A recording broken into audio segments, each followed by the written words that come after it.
할렐루야. 오늘도 하나님이 예비하신 은혜가 있는 줄을 믿습니다.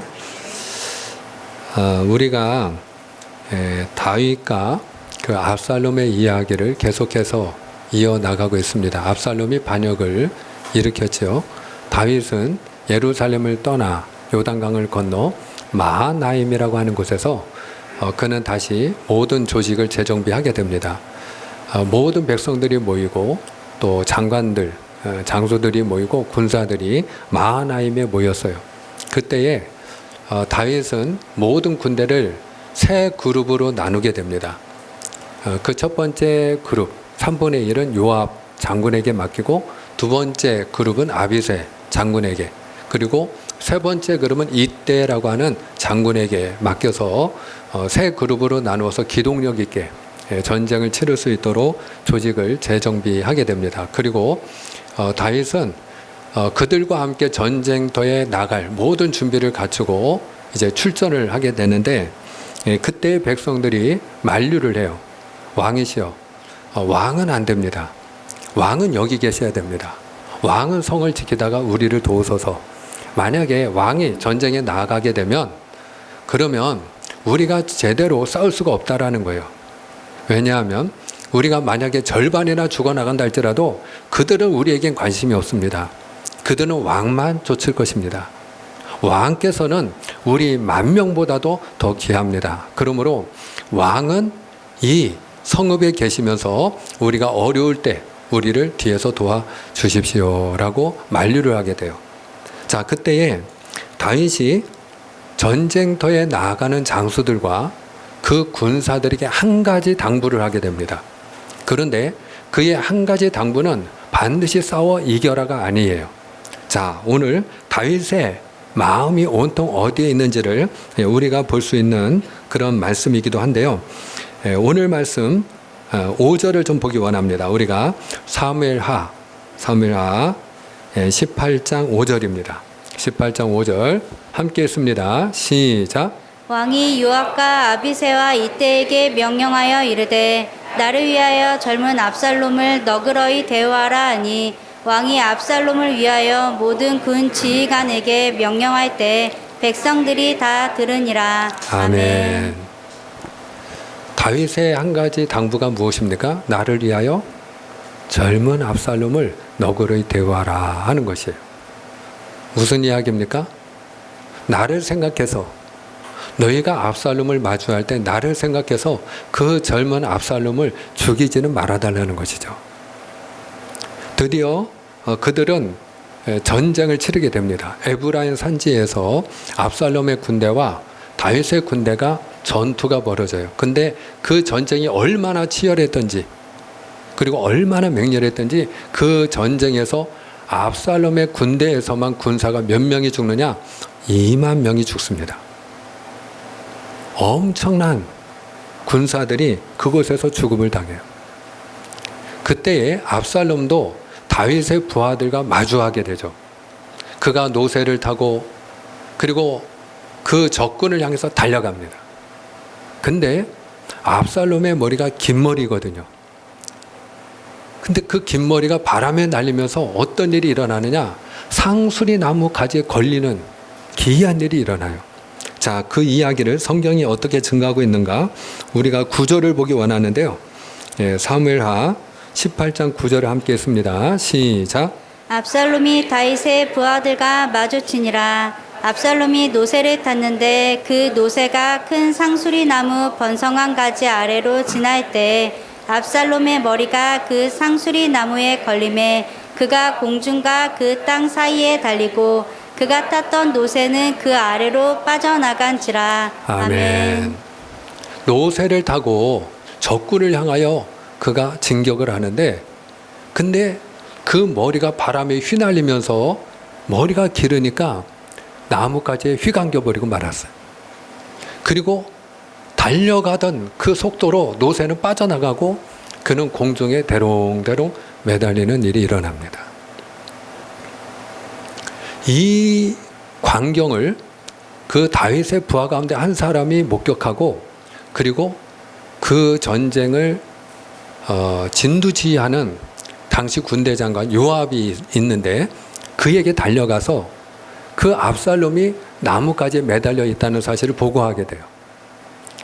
그 보고를 듣고 요압은 크게 화를 냅니다. 왜 나에게 그걸 보고하러 여기 왔느냐라는 거예요. 왜 그를 죽이지 않았느냐 하는 거죠. 그를 죽였어야지. 그를 죽여야 될 시간에 나한테 오면 어떡하냐. 네가 만약에 압살롬을 죽였다면 내가 너에게 은 10개와 띠를 주었으리라. 이 띠를 주었다는 건 1계급 특진을 시켜주었을 거다. 너에게 돈과 권력을 주었을 거다. 이 얘기예요. 근데 그 부하가 이렇게 얘기하죠. 장군께서 나에게 은이 10개가 아니고 1000개를 주신다 할지라도 나는 그를 죽일 수 없습니다. 왜? 왕께서 그 젊은 압살롬을 죽이지 말라 하셨는데 내가 어찌 왕의 명을 거역할 수가 있겠습니까? 그때 이 요압이 나는 너와 같이 이렇게 지체할 수가 없다.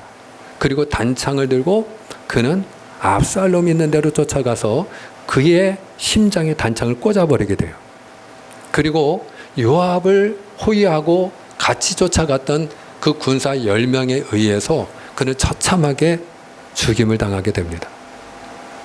그리고 그 압살롬의 시신을 웅덩이에 던져놓고 다시는 그의 시신을 찾을 수 없도록 돌 무더기로 그의 무덤을 만들어 버리게 되죠. 오늘 이 압살롬이 당하는 일을 통해서 우리가 배워야 되는 중요한 진리가 하나 있다고 생각을 합니다. 그게 무엇이냐? 때로는 우리의 자랑거리가 올무가 되기도 한다는 거예요.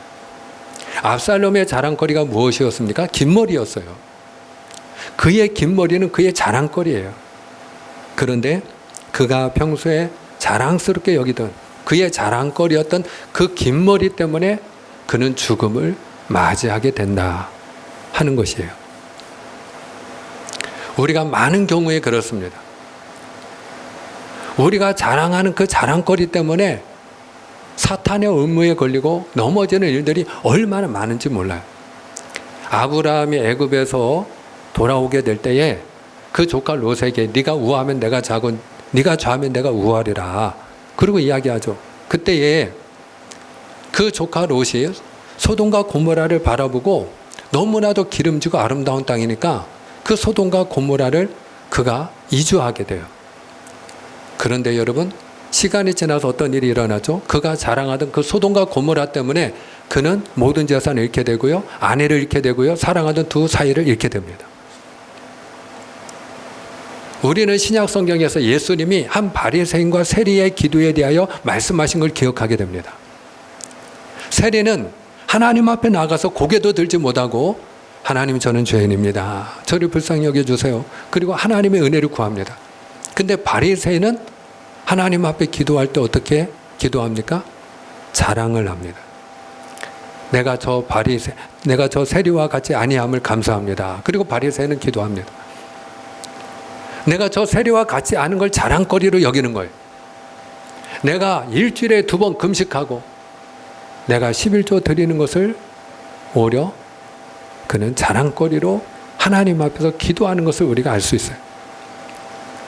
사랑하는 여러분, 금식하는 게 왜 문제가 되겠어요? 우리가 경건한 삶을 살아가고 경건의 능력을 살아가는데 금식이 얼마나 유익합니까? 11조를 드리는 믿음이 얼마나 귀한 믿음입니까? 그런데 여러분, 중요한 건 뭐냐? 그것이 자랑거리가 되었을 때 그는 하나님 앞에 의롭다함을 얻지 못하고 인정받지 못했다라는 것이에요. 우리가 천국에 들어가는 것은 믿음으로 들어가는 줄 믿습니다. 우리의 믿음이 큰 믿음이 되기를 주님의 이름으로 축복합니다. 그러나 중요한 것은 우리가 아무리 그 믿음이 귀하고 생명보다 소중한 것이라 할지라도 중요한 건 그것이 나의 자랑거리가 될 때 오히려 그것이 시험거리가 되기도 하고 올무가 되기도 한다라는 거예요. 우리는 사도 바울에게서 중요한 사실을 배우게 되는데요. 사도 바울은 고린도전서 2장 2절에서 내가 그리스도 예수와 그의 십자가 외에는 아무것도 알지 아니하기를 원하노라 고백을 하면서 갈라디아서 6장 14절에서 그는 이렇게 자랑을 합니다. 우리가 함께 확인하기 원합니다. 갈라디아서 6장 14절입니다. 시작. 그러나 내게는 우리 주 예수 그리스도의 십자가 외에 결코 자랑할 것이 없으니 그리스도로 말미암아 세상이 나를 대하여 십자가에 못 박히고 내가 또한 세상을 대하여 그러하니라. 아멘. 사도 바울은 이야기하는 거예요. 그는 고백하는 거예요. 내가 그리스도 예수의 십자가 위에는 결코 자랑할 것이 없노라. 나의 자랑은 예수님 뿐입니다. 나의 자랑은 십자가 뿐입니다. 그래요. 사랑하는 여러분, 오늘 저와 여러분이 오직 한 가지만 자랑하는 분들이 되기를 축복합니다. 예수 그리스도, 나를 사랑하여 그분이 달리신 십자가, 하나님의 은혜, 하나님의 사랑의 증거, 십자가만 자랑하는 믿음이 되기를 축원합니다. 우리가 돈이 많으면 좋은 거죠. 그러나 그 돈을 자랑하는 순간 그것 때문에 넘어질 수 있고요. 건강한 게 좋은 거지만 내가 건강을 자랑하는 순간 그것 때문에 올무가 되기도 하고요. 우리가 자식을 아무리 사랑한다 할지라도 자식이 정말로 잘 돼야죠.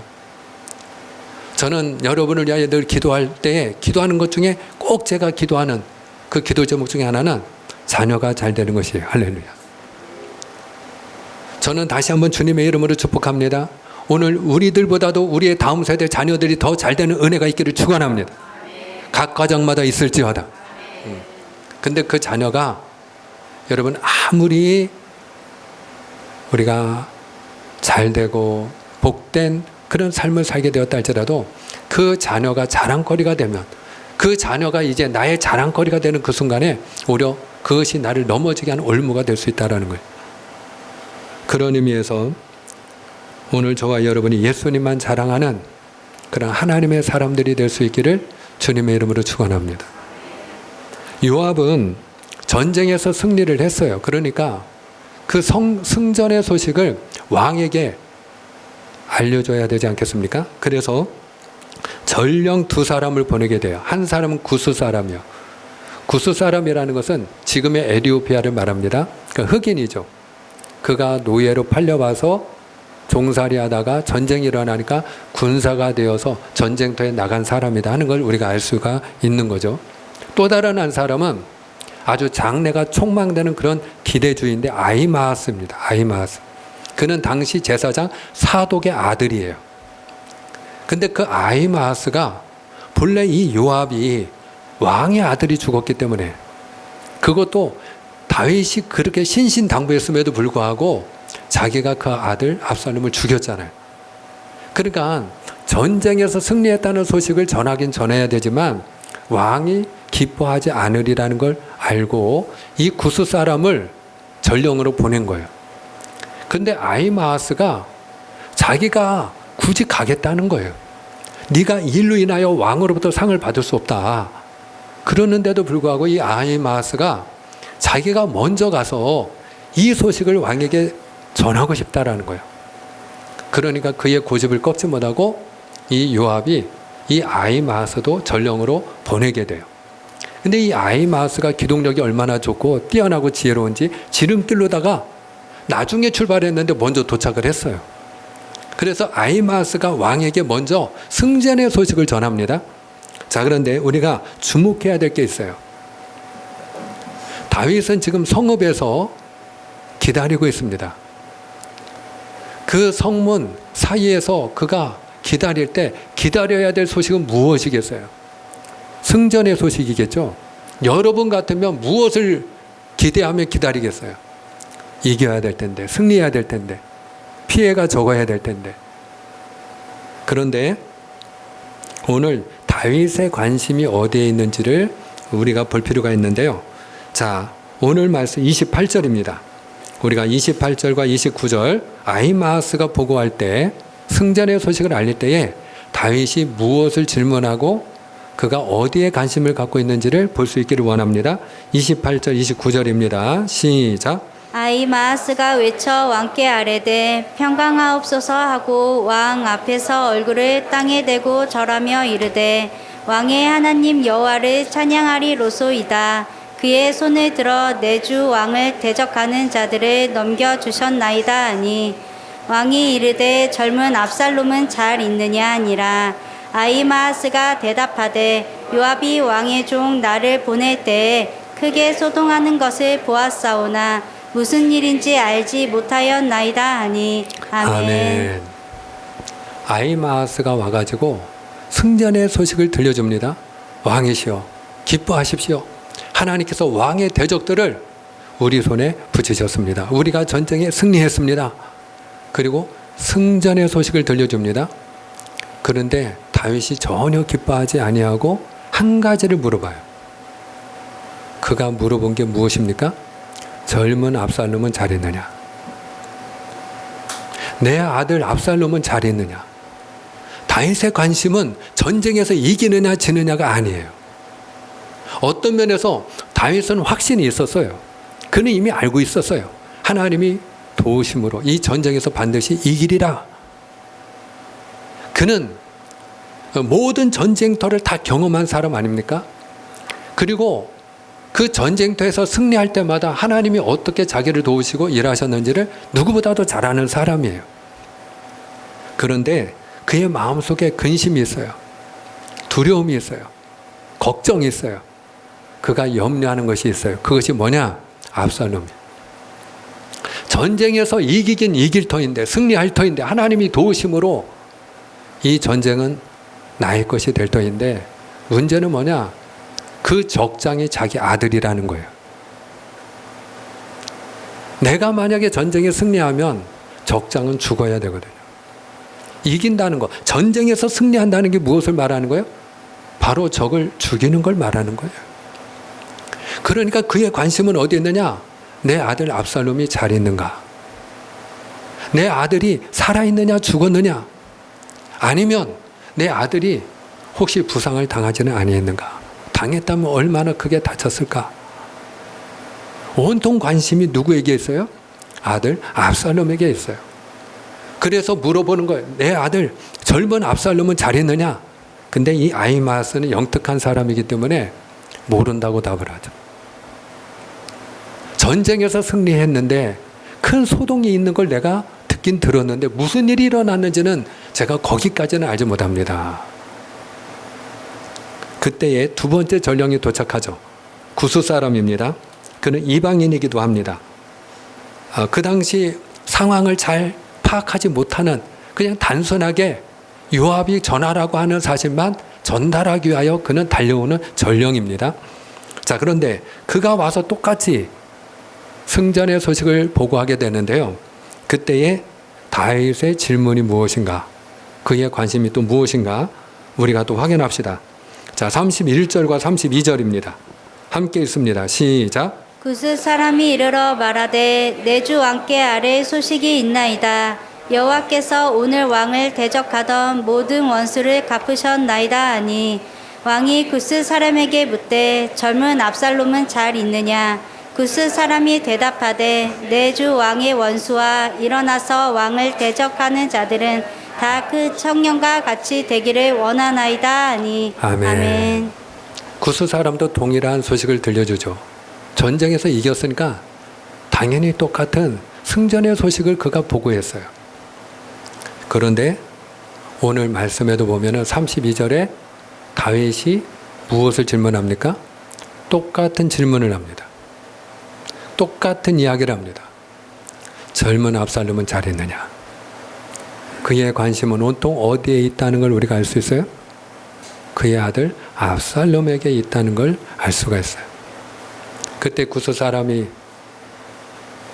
내 주를 대적하던 자들이 그 청년과 같이 되기를 원합니다. 무슨 얘기예요?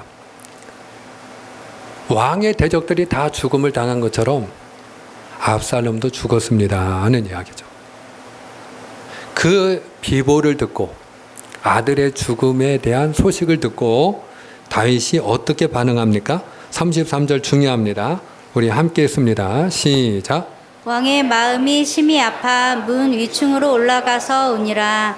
그가 올라갈 때 말하기를 내 아들 압살롬아 내 아들 압살롬아 차라리 내가 너를 대신하여 죽었다면 압살롬 내 아들아 하였더라. 아멘.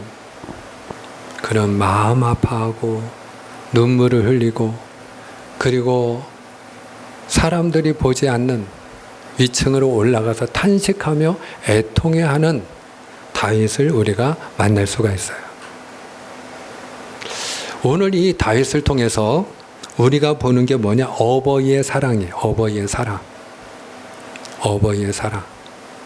어버이의 사랑이란 게 도대체 어떤 것인가? 어버이의 사랑. 첫째로, 어버이의 사랑이라는 것은 뭐냐?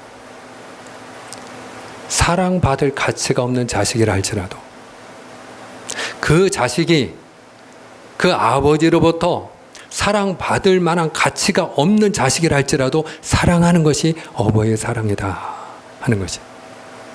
압살롬이 어떤 사람이에요? 압살롬이 아버지로부터 사랑받을 자식이었습니까? 그만한 가치가 있었습니까? 아니에요. 큰 아들 압살롬을 죽인 원수가 다름 아닌 바로 압살롬이었어요.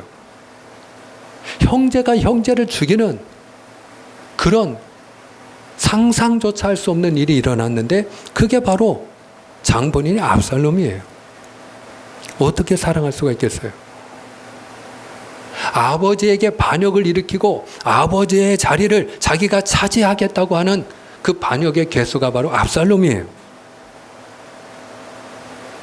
더 우리가 비참하고 그리고 우리가 그 아버지로서 용납할 수 없는 일 가운데 또 하나는 뭐냐? 예루살렘 궁궐에 후궁 10명을 남겨두고 왔는데 옥상에 텐트를 치고 모든 백성들이 보는 앞에서 그 아버지의 후궁들과 잠자리를 하고 욕을 보인 일이에요.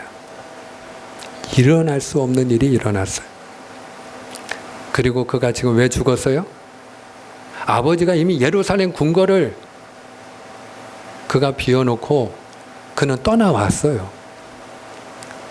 그는 어떤 의미에서 압살롬과 필사적으로 어떤 면에서는 예루살렘 궁궐을 그가 뒤로 하고 싸우는 게 유리할 수도 있는데 어떤 면에서는 아들과 싸움을 피하기 위해서 예루살렘을 비워주고 떠나왔는지도 모르겠어요.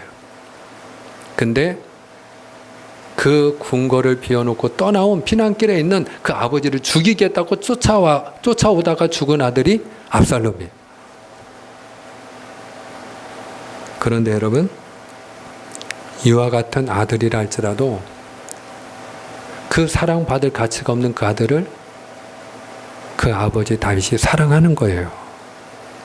그래서 그 아들이 죽었다는 말을 들었을 때 압살롬이 죽었다는 비보를 듣고 그가 마음 아파하고 울면서 아들의 이름을 부르며 그가 하나님 앞에서 애통해 하는데 오늘 본문 33절에만 보더라도 내 아들이라는 말이 전부 몇 번이나 반복되어 나옵니까? 5번입니다. 5번.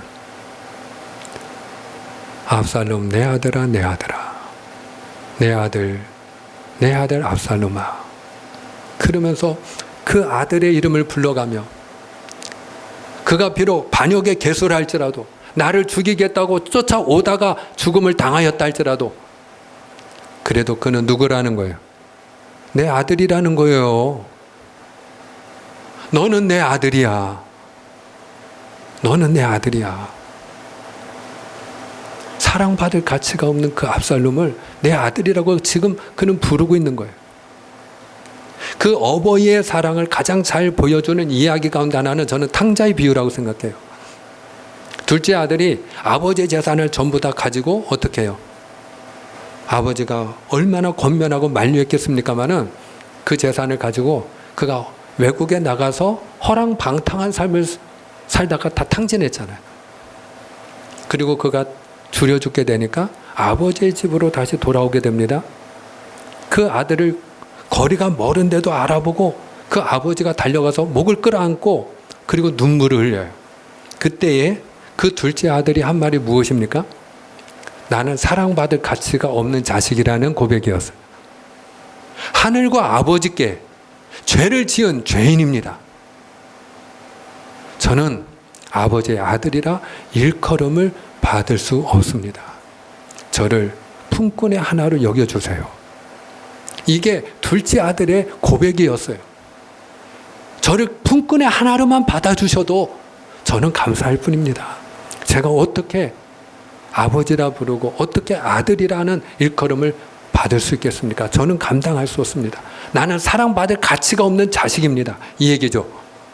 근데 아버지가 어떻게 했죠?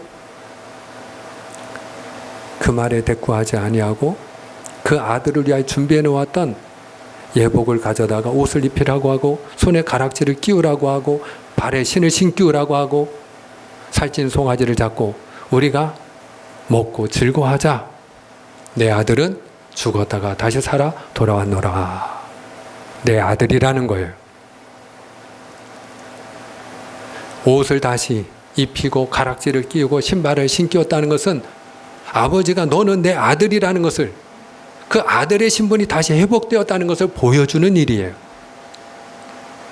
그 아들은 자기 스스로 자기가 자기를 생각할 때도 사랑받을 가치가 없다고 생각하는 자식이었지만, 그러나 아버지에게는 그 아들은 여전히 그냥 내 아들이었던 것이에요. 그게 어버이의 사랑이에요. 그게 어버이의 사랑이에요. 저는 우리를 향한 하나님의 사랑도 동일하다고 생각합니다. 때때로는 하나님이 왜 나 같은 걸 사랑하실까? 사랑하는 여러분, 하나님이 나를 사랑하사 하나밖에 없는 아들을 내어주신 게 이해가 되십니까? 내가 뭔데? 그러면 하나님이 우리를 그렇게 사랑하시고 이뻐하시고 모든 것을 내어주시고 하나밖에 없는 아들을 주시기까지 할 만큼 예쁜 짓을 했나요? 우리는 그렇게 살고 있나요?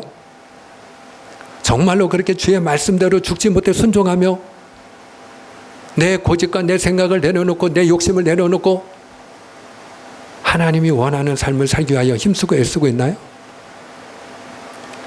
때로는 그 둘째 아들이 자기 고집대로, 아버지가 얼마나 만류했겠습니까마는 자기 고집대로 자기 욕심대로 아버지의 재산을 다 탕진한 것처럼 하나님이 나에게 주신 모든 것들을 내 고집대로, 내 생각대로, 내 욕심대로 우리가 그렇게 쓰면서 살고 있지는 않나요?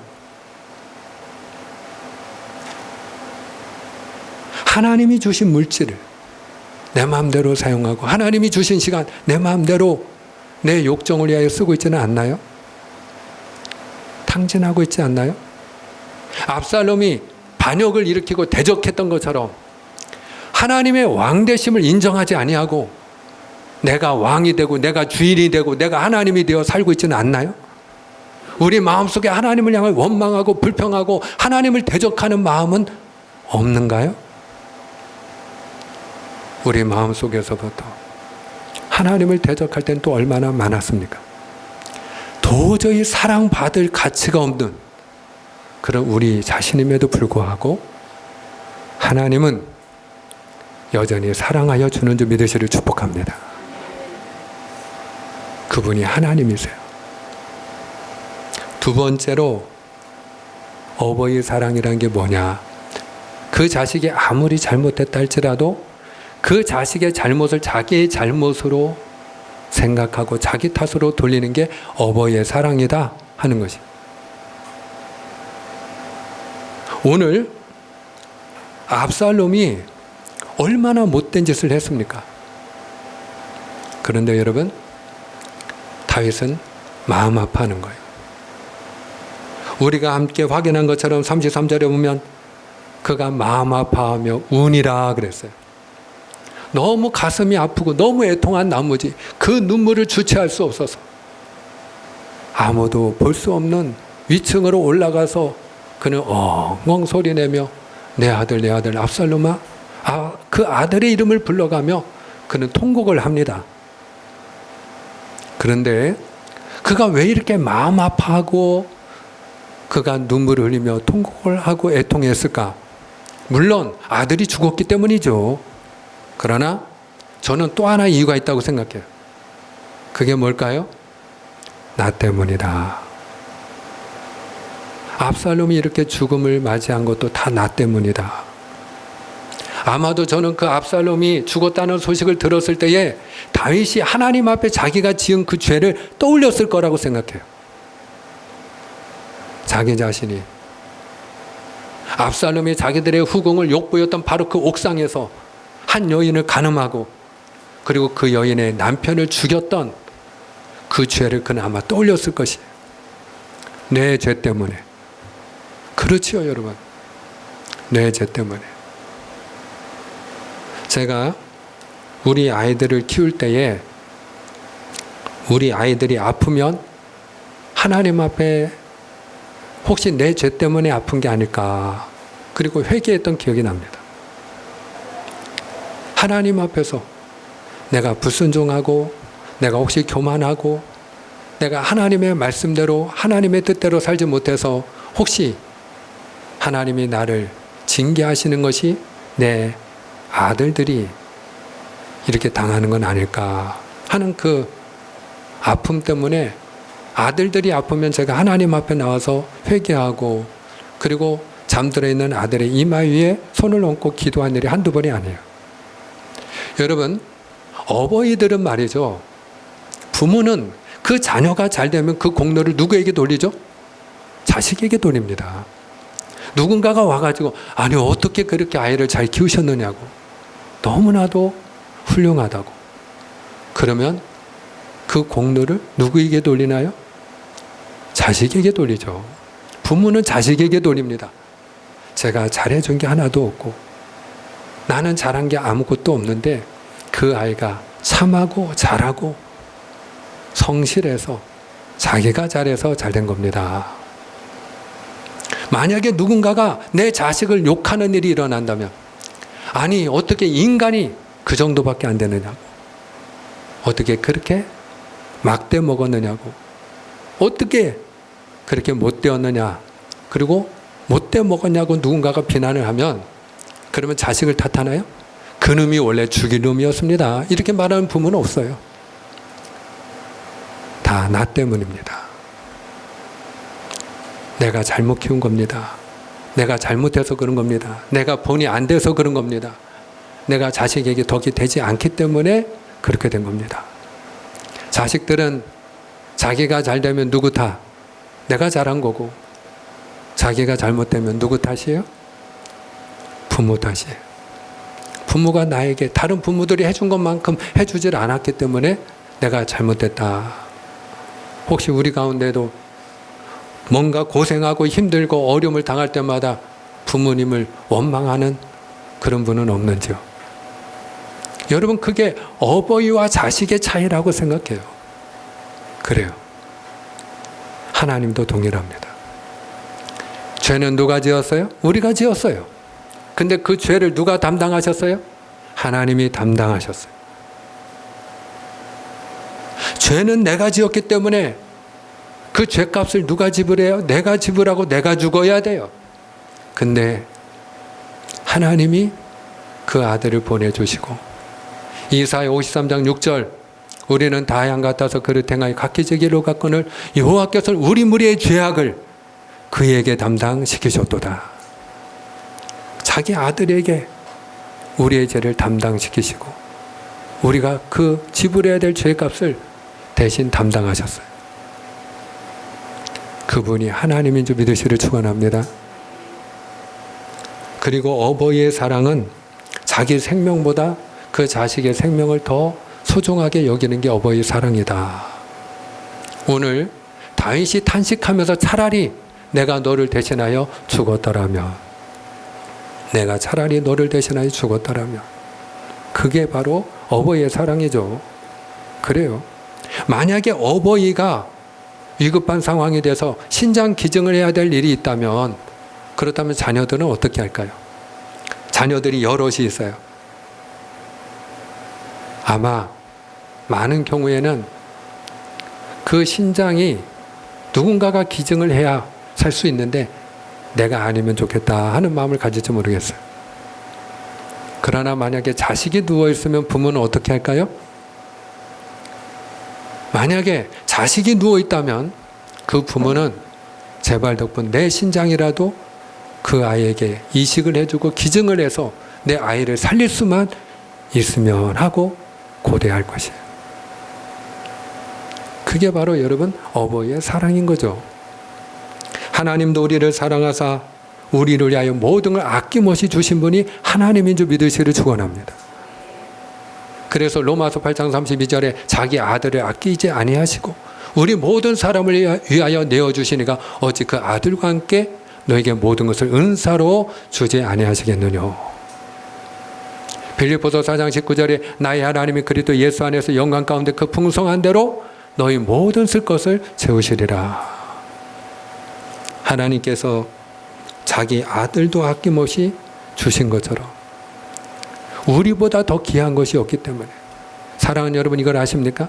하나님이 보시는 그 눈에, 하나님의 눈에는 우리 한 사람 한 사람 나 자신보다 더 귀한 게 없다는 것을 아십니까? 하나님께서 한 생명이 천하보다 귀하다고 하실 때는 바로 그 한 생명이 우리 자신이라는 걸 알고 계십니까? 하나님이 그렇게 나를 사랑하신다는 사실을 믿으시를 축원합니다. 그래서 하나밖에 없는 아들을 아낌없이 주시기까지 하신 그분이 그 무엇인들 아끼시겠느냐라는 거예요. 그래서 우리가 하나님 앞에 믿음으로 구하면 하나님은 더 좋은 것으로 주시는 줄 믿습니다. 맺고자 합니다. 사랑하는 여러분, 하나님은 우리가 때때로 사랑할 가치가 없는 죄인의 자리에 서 있을 때에도 여전히 우리를 사랑하는 줄 믿습니다. 그 하나님은 내가 죄 가운데 있을 때 오히려 내가 그 죄로 인하여 죄값을 지불하고 내가 사망의 자리에, 내가 바로 그 심판의 자리에, 저주의 자리에 서 있어야 되지만 하나님이 친히 담당하시어 그 아들 예수 그리스도의 어깨에 짐지으시고 십자가 위에서 담당한 줄 믿으시를 축원합니다. 그리고 그 무엇보다도 천하보다도 하나님은 우리 자신을 더 사랑하는 줄을 기억하시고, 오늘 저와 여러분이 오직 하나님만을 신뢰하고 하나님만을 의지하고 하나님만을 소망 삼고 믿음의 길을 걸어가는 그런 은혜가 있기를 주님의 이름으로 축복합니다. 축복합니다. 기도하겠습니다.